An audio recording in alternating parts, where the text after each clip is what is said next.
ሰላም ሰላም ውድ የቻናላችን ተከታታዮች እንግዲህ ቦሌ ኤድና ሞል ላይ ነኝ። እንዴት እንደሚያምር እዩት። አካባቢው ሙሉ በሙሉ እንዳልነበረ ነው የተቀየረው። አሁን ላይ በጣም ጽድት ተብሎ የእግረኛ የብስክሌት ሰው እንዴት ወክ እንደሚያደርግ እዩት።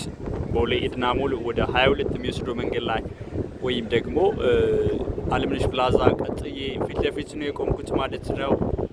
ፊት ለፊት የምታዩት አንድ አፓርትመንት አለ። የንግድ ሱቆችና መኖሪያ ቤት አፓርትመንቶች በጋራ የያዘ G+24 የሆነ አፓርትመንት፣ ጂም፣ ስፓ፣ 2 ስዊሚንግ ፑል፣ የከርሰ ምድር ውሃ፣ ኤሌቬተር ሊፍቶችን እና ባካፕ ጀነሬተር እንዲሁም ጋርቤጅ ሹተርን ሁሉ ያጠቃለለ በቦሌ ኤድና ሞል የሚገኝ ቅንጡ አፓርትመንት ነው ማለት ነው። ከ20 ካሬ ጀምራችሁ የንግድ ሱቆችን ማግኘት የምትችሉበት ሳይት ነው ይሄ አፓርትመንት። ከግራውንድ እስከ 6ኛ የምታያቸው የንግድ ሱቆች ናቸው የሚሆኑት ማለት ነው።